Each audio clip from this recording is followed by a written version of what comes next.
What's going on, family? This is Scrapbook Boxing, Museum of the Forgotten Fisticuffs series. I want to take a look at a match that took place March 10th, 1986 at Caesar's Palace between John the Beast Mugabe, junior middleweight champion, and the undefeated middleweight champion of the world, Marvelous Marvin Hagler.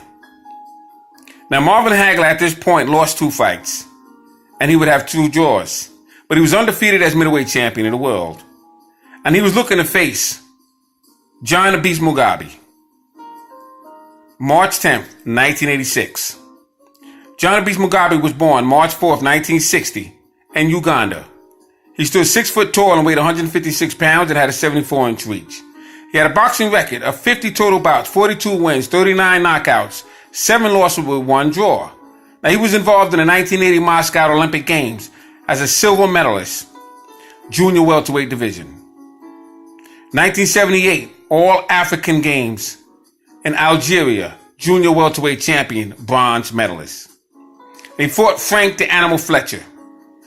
Curtis Ramsey in 1983, he knocked him out. Curtis Parker, Roosevelt Green, Sammy Floyd, James Hard Rock Green, and Earl Hargrove. Now, on March 10th, 1986, he would fight Marvelous Marvin Hagler in Caesar's Palace, Nevada. He would suffer an 11-round knockout, slug-to-slug, toe-to-toe brawl, and he would come up short because he never had to pace himself before. He had 26 wins with 26 consecutive knockouts, a phenomenal record at that time. Now, he would face Marvin Hagler, who stood 5 foot 9.5 inches and weighed 160 pounds, and he had a 75-inch reach. He had total bouts of 67 fights, 62 wins, 52 KOs, 3 losses, and 2 draws. He would lose to Brooklyn's Italian middleweight, Vito Antuofermo, in Las Vegas, Nevada. And from that point on, he would say that my 2 fists would be my judges. And that's when he turned from boxer to slugger. He went 15 rounds, and unfortunately, it would become a draw. He would face Alan Minter, and he would knock him out in 7 rounds. And he had everything but the kitchen sink thrown at him. The kitchen sink, I should say, thrown at him. But he took it graciously and said, I would never lose this belt. He was chasing Carlos Monzon's record of 12 consecutive middleweight title defenses. April 15th, 1985, he would face Juan Rodin. He would KO Thomas the Hitman Hearns in 3 rounds. And on March 10th, 1986, he would KO John the Beast Mugabe. Mugabe was knocking everybody out in his time. And no one thought for any reason at all that Marvin Hagler would defend his title against John Mugabe. I was at that particular fight. And John Mugabe was a beast. On the undercard, you had James Shuler, Thomas the Hitman Hearns. That fight was for the NBA middleweight championship strap. And James Shuler had took that title away from Sugar Ray Seales. And I had the pleasure of watching the torch being passed because I was at that fight with Sugar Ray Seales and James Shuler. And James Shuler would take the NBA middleweight strap away from Sugar Ray Seales, and he would lose it right in the ring in the very first round with a straight right hand to Thomas the Hitman Hearns. And then the main event was Marvelous Marvin Hagler and John the Beast Mugabe. Earlier that evening, it was a scare in the arena when you had Gaby Canizales take on Richie Sandoval. And a beautiful combination was thrown, and Sandoval goes down, bangs his head on the canvas, and they had to carry him out on a stretcher. It was pouring raining outside. It was very cold out, and they carried him to the hospital. And then came the Shuler and Hearns fight. And when Hearns dropped that straight right hand between the guard of James Shuler, everyone thought that he'd be carried out in a stretcher as well. But Ray Leonard was in the audience, and he immediately contacted Mike Trainer to schedule a fight between Marvelous Marvin Hagler. Because what he saw was what we noticed, that Marvin Hagler was slugging with John the Beast Mugabe. Now, you don't slug with Mugabe, you box him. But he couldn't box Mugabe because he couldn't move side to side. So he had no chance in winning unless he slugged with Mugabe. Leonard knew that. And he said, if I can just move from side to side, stay away from him, I could beat him. And that's how that fight was made. But that was an outstanding night of boxing. It's a moment I would never forget in my life.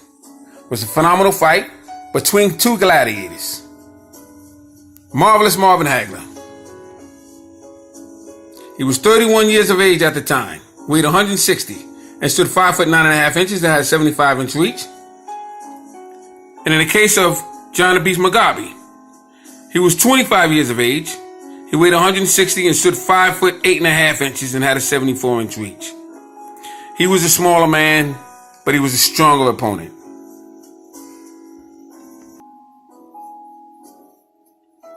A fascinating puncher he was. I watched him knock out Frank the Animal Fletcher in brutal fashion.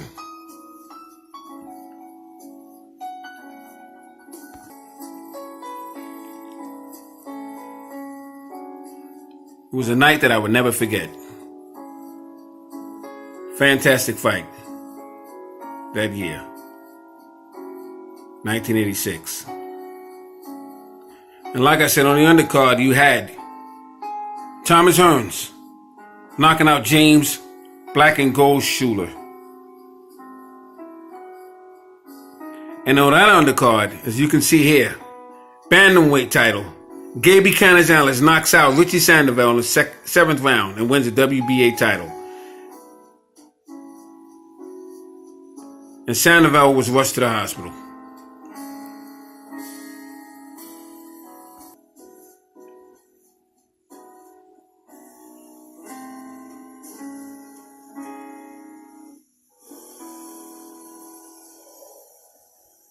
Hagler knocks out Mugabe in 11 rounds.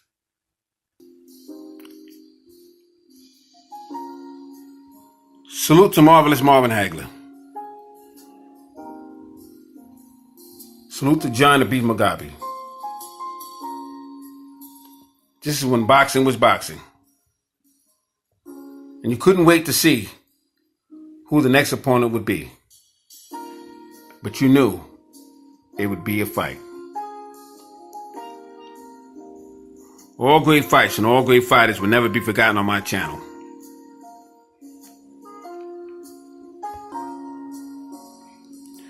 Marvelous Marvin Hagler, one of the greatest middleweight champions of all time. Been through several of his fights and never been disappointed. I watched him defeat Juan Rodan. I watched him defeat Mustafa Mahamshur. I watched him defeat Thomas the Hitman Hearns. I watched him defeat Benny Briscoe. I was at that fight, and he would call out a fighter by the name of Ronnie Harris. He wanted them all. Thanks for hanging in there with me. This is Scrapbook Boxing, resuming the Forgotten Fisticuffs series. Salute to one of the greatest fighters of all time.